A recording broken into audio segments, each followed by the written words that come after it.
Good morning, welcome back to my channel GS world group Sandesh. आज हम लोग current से संबंधित प्रश्नों की व्याख्या करेंगे। पिछले दिन का करंट नहीं आया था तो आज इसमें उसका जो कल वाला करंट है इसमें भी समाहित किया जाएगा। भारत के किस संगीतकार को 43वें काहिरा अंतर्राष्ट्रीय फिल्म महोत्सव में सम्मानित किया गया है? ए.आर. रहमान। और गोल्डन ग्लोब अवार्ड से सम्मानित होने वाले पहले भारतीय भी ए.आर. रहमान थे। गोल्डन ग्लोब अवार्ड से सम्मानित होने वाले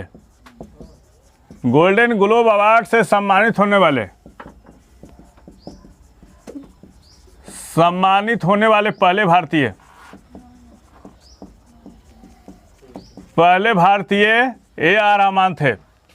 और काहिरा कहाँ की राजधानी है? काहिरा मिस्र की राजधानी है। लोकार्नो फिल्म महोत्सव कहाँ मनाया जाता है? स्विट्जरलैंड। और कांस फिल्म महोत्सव कहाँ मनाया जाता है? फ्रांस। और कार्लोबेरी फिल्म महोत्सव कहाँ मनाया जाता है? चेक गणराज्य में मनाया जाता है। अभी 2021 में का ऑस्कर किस फिल्म को दिया गया? नोमैडोलैंड को दिया गया है।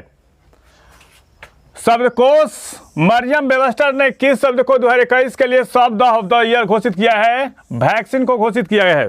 और कॉलिंस डिक्शनरी ने शब्द ऑफ द ईयर 2021 किसको चुना था? एनएफटी को चुना था। कॉलिंस डिक्शनरी ने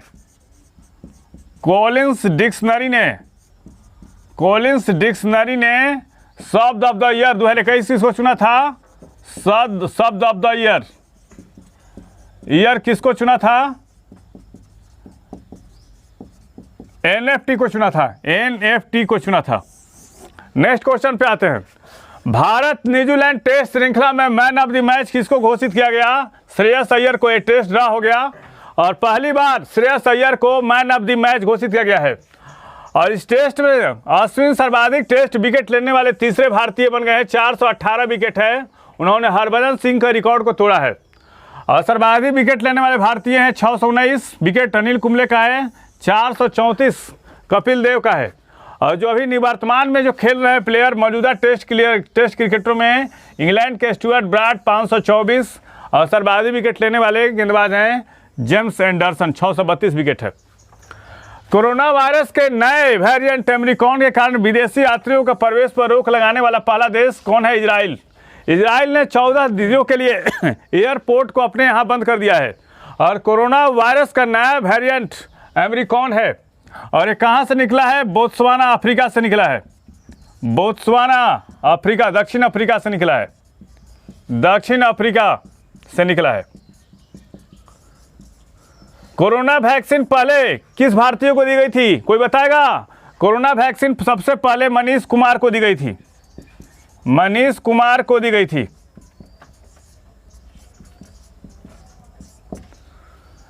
अभी किस यूरोपीय देश ने लॉकडाउन लगाया है? तो ऑस्ट्रिया ने लगाया है। किस यूरोपीय देश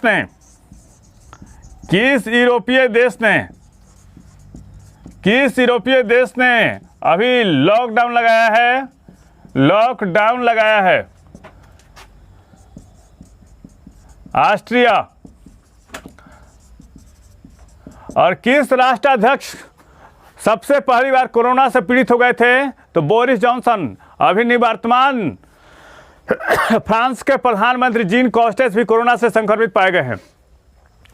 किस राज्य सरकार ने 4 धाम देवस्थानम प्रबंधन बोर्ड विधेयक को वापस लेने का फैसला किया है? उत्तराखंड ने।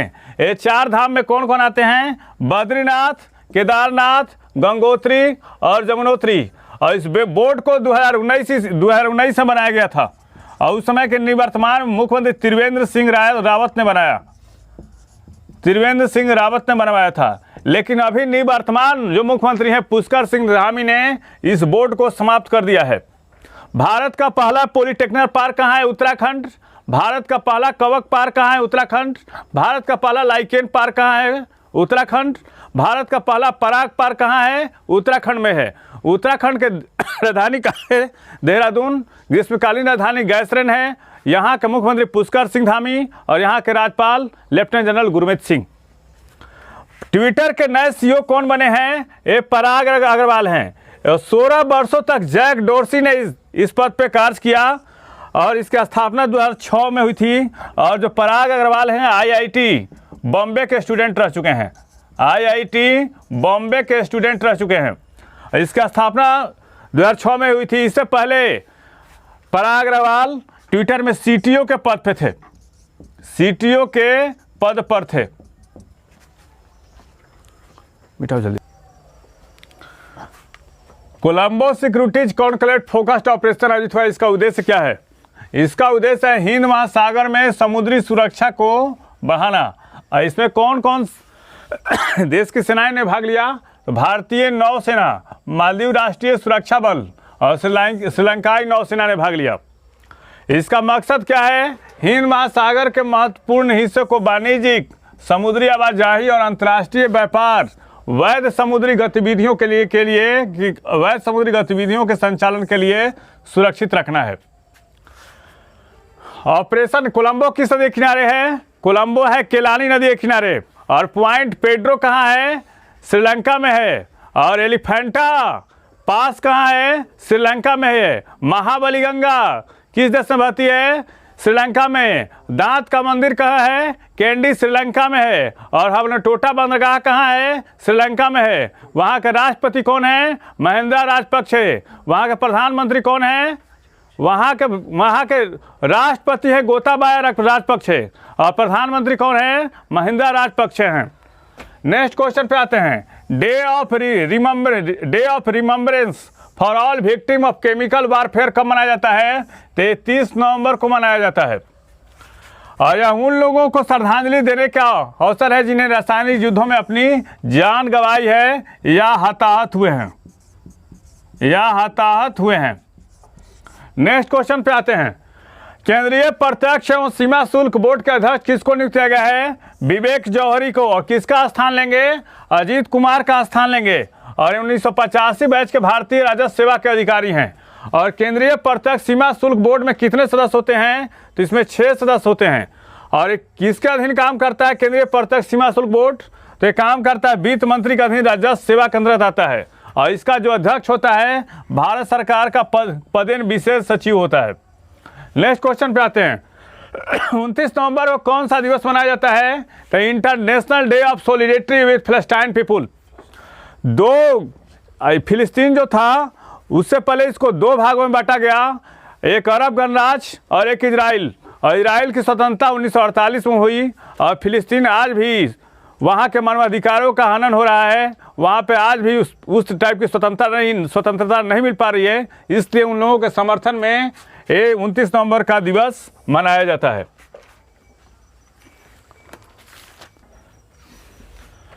विश्व का नवीनतम गणतंत्र कौन बन गया है? बारबाडोस। और यहाँ की पहली राष्ट्रपति कौन बनी है? डेम सेंड्रा मैसन। और बारबाडोस स्वतंत्र कब हुआ था? 1966 में। लेकिन अब तक वहाँ की राजधानी वहाँ की जो राष्ट्राध्यक्ष थी वो एलिजाबेथ द्वितीय थी, ब्रिटेन की महारानी ही थी। और बारबाडोस ब्रिटिश शासन के लगभग 400 साल बाद ब्रिटेन के साथ अपने शाही बंधन को तोड़ दिया है। और इस अवसर पर प्रिंस चार्ल्स वहाँ पे मौजूद थे। और ये उत्तरी अमेरिका में आता है। और उत्तरी अमेरिका एक कैरेबियन क्षेत्र में आता है। और कैरेबियन क्षेत्र कब गणतंत्र घोषित हुए थे? तो गुयाना 1970 में हो गया था। त्रिनाद और टोबैगो 1970 में। और डोमिनिका 1978 में गणतंत्र हो चुके थे, रिपब्लिक घोषित कर चुके थे। पूर्वोत्तर भारत के किस राज्य में दुनिया का सबसे ऊंचा रेलवे ब्रिज बनाया जा रहा है? मणिपुर, इम्फाल। भारतीय रेलवे ने मणिपुर में दुनिया का सबसे ऊंचा रेलवे ब्रिज का निर्माण कर रहा है, जो जिरीबाम, मणिपुर, इन दोनों के बीच की दूरी जो थी 111 किलोमीटर थी। और आने जाने में 12 घंटा लगता था। रेलवे परियोजना का हिस्सा है। और इस पुल की ऊंचाई कितनी होगी? 141 मीटर होगी। इससे पहले यूरोप का था जो मोंटेनेग्रो में काल रिजेका की ऊंचाई कितनी थी? 139 मीटर। और मणिपुर में किबू लमजाओ झील है। और हाल फिलहाल में तमेलोंग केला को GI टैग दिया गया है। और अखाल नृत्य का संबंध कहाँ से है? मणिपुर से ही है। भारतीय पर्वतारोहण संस्थान की पहली महिला अध्यक्ष कौन बनी है? हर्षवती बिष्ट बनी है। इंडिया इंटरनेशनल साइंस फेस्टिवल महोत्सव का 7वां संस्करण कहाँ किया जाएगा? पणजी में। और इसका उद्घाटन कौन करेंगे? केंद्रीय मंत्री जितेंद्र सिंह।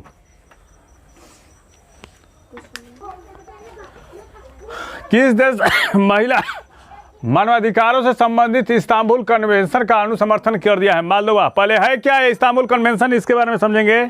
ये महिलाओं पर घरेलू हिंसा को रोकने और लैंगिक समानता को दर्जा देने के लिए एक कन्वेंशन आयोजित किया गया था, उसी को इस्तांबुल कन्वेंशन कहा जाता है। और ये संधि 2011 में लागू की गई थी और इस पर 38 देशों ने हस्ताक्षर किया था। मोल्दोवा ने 5 साल पहले इस कन्वेंशन पर हस्ताक्षर किए थे, अब जाकर इसको अनुसमर्थन कर दिया है। लेकिन तुर्की इस संधि से अलग हो गया। तुर्की इसमें समर्थन किया था, लेकिन तुर्की इस संधि से हाल ही में अलग हो गया है। हाल ही में अलग हो गया है। किस उत्तरी पूर्वी राज्य में भारत सरकार द्वारा जैव संसाधन और सतत विकास केंद्र खोला गया है? अरुणाचल प्रदेश।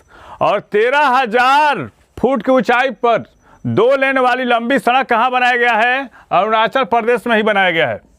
और तवांग मठ कहाँ है? अरुणाचल प्रदेश में। अभी हाल ही में कामेंग नदी का पानी काला पड़ गया था, ये कहाँ है? अरुणाचल प्रदेश में। नमदफा राष्ट्रीय उद्यान कहाँ है? वो नमदफा राष्ट्रीय उद्यान अरुणाचल प्रदेश में है, या उसको पक्के टाइगर रिजर्व भी कहते हैं। अरुणाचल प्रदेश का मुख्यमंत्री कौन है? पेमा खांडू। और वहाँ के राज्यपाल कौन है? BD मिश्रा है। भारत पाकिस्तान युद्ध 1971 पर एक पुस्तक किसने जारी किया है? मनोज मुकुंद नरवणे। और भारत के 28वें सेनाध्यक्ष हैं। और 25वें नौ सेनाध्यक्ष कौन हैं? R हरि कुमार। और वायुसेना चीफ विवेक रामचंद्र चौधरी कौन स्थान से हैं? 27वें स्थान पे हैं। इस चैनल के माध्यम से सही विषयों का तथ्यपरक विश्लेषण किया जा रहा है। आप इस चैनल से जुड़िए, लाइक कीजिए, सब्सक्राइब कीजिए। धन्यवाद।